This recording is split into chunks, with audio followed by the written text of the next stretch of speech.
Em nome do Pai, do Filho e do Espírito Santo. Amém. Chegamos à leitura do Evangelho deste terceiro domingo de São Lucas. No domingo de hoje nós vemos um grande milagre do nosso Senhor. O milagre da ressurreição do filho da viúva. Quando o Senhor estava a caminho daquela cidade, a caminho de Naim, muita gente o acompanhava e eis que vinha um enterro, um funeral, onde uma mulher viúva estava enterrando o seu único filho. Vendo aquilo, nosso Senhor Jesus Cristo, cheio de compaixão e movido de compaixão, de muito amor e de misericórdia por aquela viúva, disse àquela mãe: não chores. O que para aquela multidão poderia parecer uma loucura, pois, sendo aquela mulher uma viúva, não tendo mais marido, seu filho era o único que podia cuidar dela e lhe trazer sustento naquela época. Então, sem o filho e sem o esposo, significava que aquela mulher estava perdida na miséria, sem a ajuda de ninguém. Porém, o Senhor, movido de muita compaixão e de muito amor, sem mesmo que a viúva o pedisse, sem mesmo que ninguém o pedisse, ele teve misericórdia, compaixão, e movido pelo seu amor, foi até aquela viúva e disse: não chores. E dizendo ao morto que estava sendo levado no cortejo, disse: moço, te levanta. E o rapaz então se levantou e começou a falar. E a multidão, cheia de temor, exclamou e reconheceu: eis que Deus levanta um profeta diante de nós. Eis que Deus visitou o seu povo. Isso significa, quando eles falam, o profeta, reconhecendo o Senhor como Messias, como verdadeiro homem, mas também quando dizem que Deus visitou o seu povo, reconhecem Deus encarnado, o Senhor Jesus Cristo. Nessa profissão que o povo falou com temor, eles estão confessando a fé no Deus encarnado, em Jesus Cristo, como Deus e Salvador dos homens. Nós vemos que, mesmo que aquela viúva ou que ninguém tivesse pedido, o Senhor ressuscitou aquele rapaz. E nós podemos nos perguntar agora, por que é que nós muitas vezes pedimos, ou muitas vezes as pessoas pedem, muitos pedem, e o Senhor parece que não escuta, enquanto a outros parece que nem precisam pedir. O Senhor vai dar e, movido por sua compaixão, faz aquilo que é necessário para salvar os seus filhos. Bem, na Sagrada Escritura está escrito: Deus resiste ao soberbo, mas Deus não resiste aos humildes. A um coração contrito e quebrantado, não resistes, ó Deus.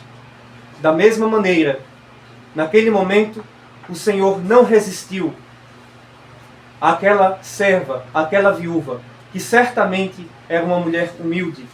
O Senhor não atendeu, o Senhor não mostrou misericórdia sobre ela, não somente porque ela necessitava, mas porque certamente ela era humilde, porque certamente ela era temente a Deus, humilde de coração, e por isso o Senhor não resistiu a ela, como diz o santo profeta e rei Davi: a um coração contrito e humilde não desprezas, ó Deus.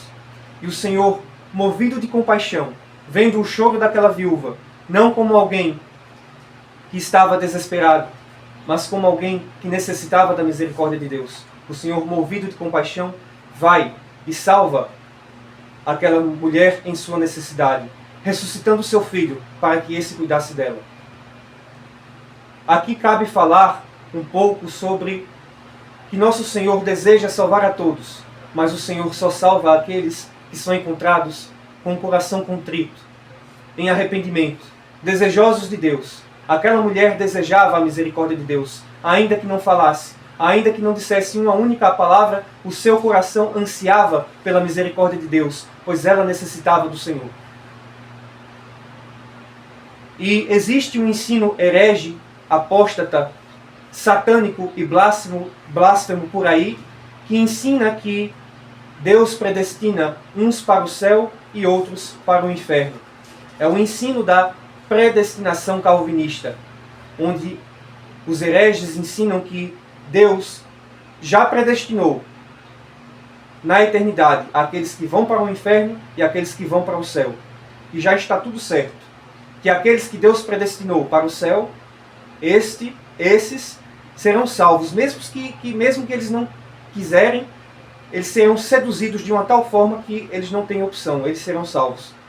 Já aqueles que Deus predestinou ao inferno, irão para o inferno, não importa o que fizerem, não existe livre-arbítrio, não existe escolha. É isso que os hereges, os calvinistas acreditam. Assim como os fariseus da época de Cristo, que cheios de arrogância, cheios de si mesmos, já se consideravam a raça salva, a raça eleita.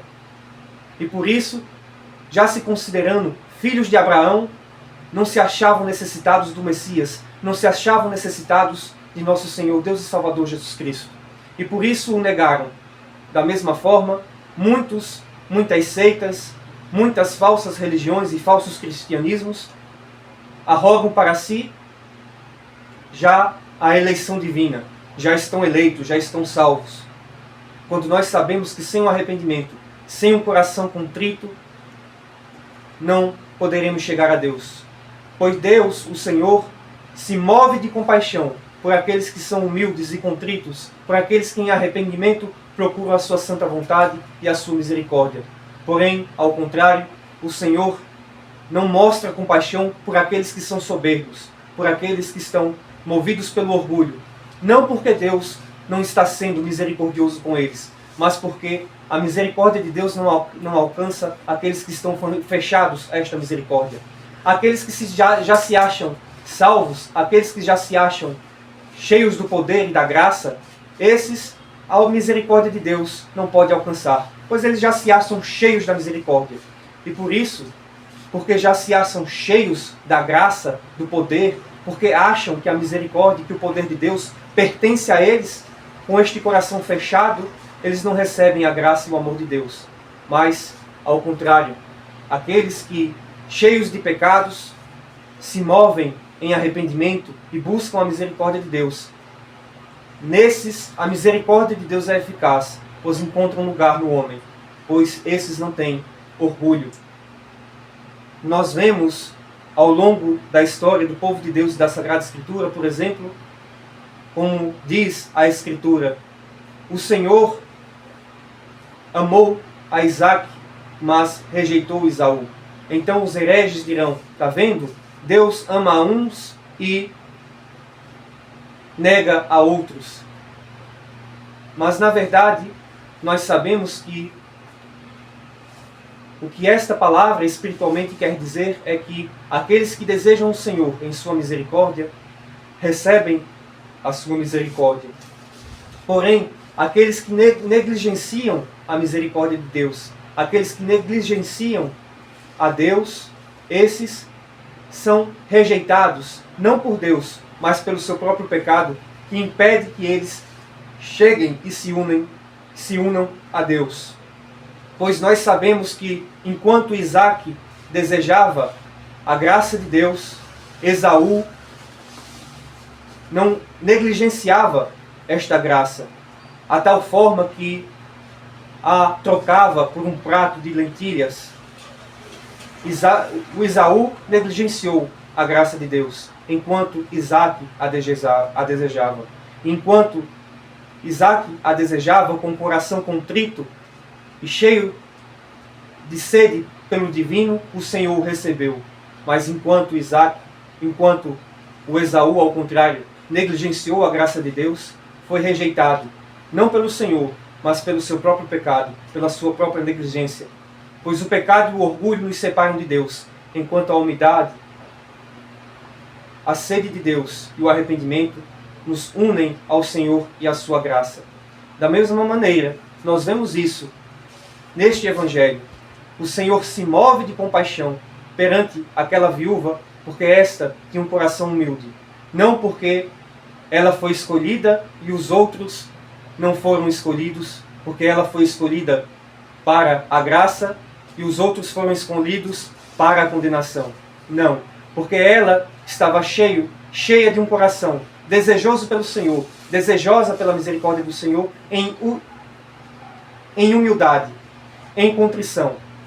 Nisso nós vemos porque, após o Senhor realizar aquele milagre, ela, junto com seu filho ressuscitado e junto com toda aquela multidão, exclamou, em temor, eis o profeta se levanta nesta nação.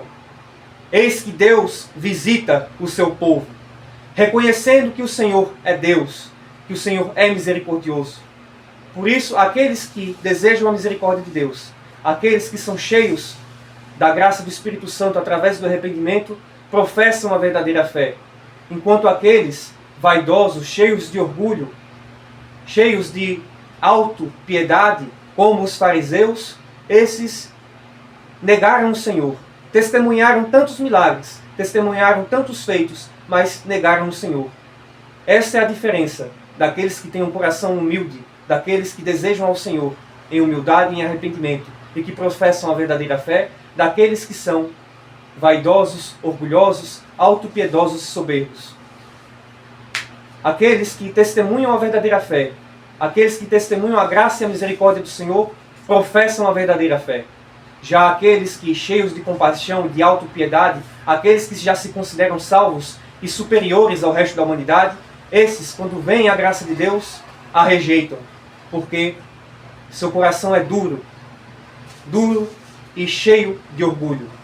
Que o Senhor nos conceda para a eternidade, para que sejamos recebidos na sua misericórdia, um coração contrito e quebrantado, em nome do Pai, do Filho e do Espírito Santo, agora e sempre, pelos séculos.